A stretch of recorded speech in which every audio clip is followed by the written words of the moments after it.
కేవలం 10 రోజులు ఉంది టైం. 10 రోజులు కూడా లేదు. 8 రోజులు, 9 రోజులే ఉన్నట్టు. కానీ ఎందుకని చర్చించట్లేదు సినిమా రంగానికి సినిమా థియేటర్ల సమ్మె మీదన?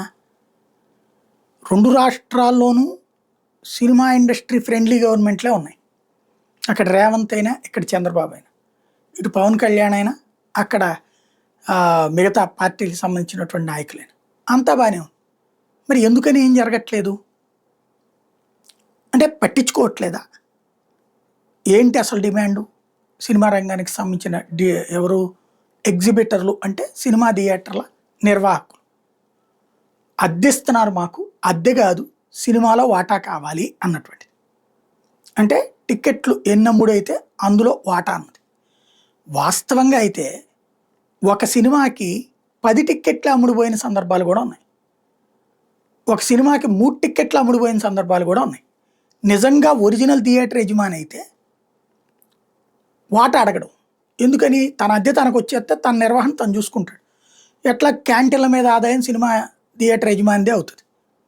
ఈ స్టాఫ్, ఆ క్లీనింగు, ఆ మెయింటెనెన్సు, ఈ ఖర్చులకే భారీగా అవుతున్నాయి ఇప్పుడు.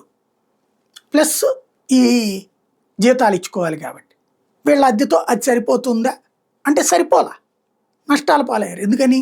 ఓ సినిమా థియేటర్ మెయింటైన్ చేయాలంటే వాళ్ళ పనుల్లో 10-15 మందిని పెట్టుకుంటే ఎంత అయిపోతుంది? లక్షల్లో డబ్బులు అయిపోతున్నాయి. మినిమం 2 లక్షల రూపాయలు నెలకు ఖర్చు పెట్టాలి ఉట్టి కడగడానికి, తొడవటానికి. ఎట్ ద సేమ్ టైం అందులో స్టాఫ్కి అందరికి ఇచ్చుకునేటటువంటి జీతాలన్నీ కలిపితే ఇంకొక 3 లక్షల దాకా అవుతుంది. 5 లక్షల రూపాయలు నెలకు ఖర్చు అయితే అద్దె 5 లక్షలు ఇస్తున్నారా? 2 లక్షలు, 3 లక్షలు అంటున్నారు. దీంతో అక్కర్లేదని వదిలేస్తున్న సందర్భంలో ఓ దిల్ రాజు, ఓ సురేష్ బాబు, ఓ నరేన్, ఇట్లాంటి వాళ్ళు అవి తీసుకున్నారు. అల్లు అరవిందో ఇట్లాంటి వాళ్ళు లీజుకి తీసుకున్నారు. తీసుకుని వీళ్ళు నడుపుతున్నారు. వీళ్ళందరూ నిర్మాతలే. మరి వీళ్ళే కదా డెసిషన్ మేకర్సు. అట్లాగా వాటా ఇవ్వాలన్నది. వీళ్ళ సినిమాలకు అట్లా ఇచ్చారు ఎప్పుడన్నా? ఇవ్వలేదు. ఇప్పుడు మిగతా థియేటర్ల తరపున వీళ్ళు వకాల్తా పుచ్చుకుని అడుగుతున్నారు. మరి ఎందుకు ఏంటి? దీని మీద చర్చ జరగాల్సిన అవసరం అయితే ఉంది.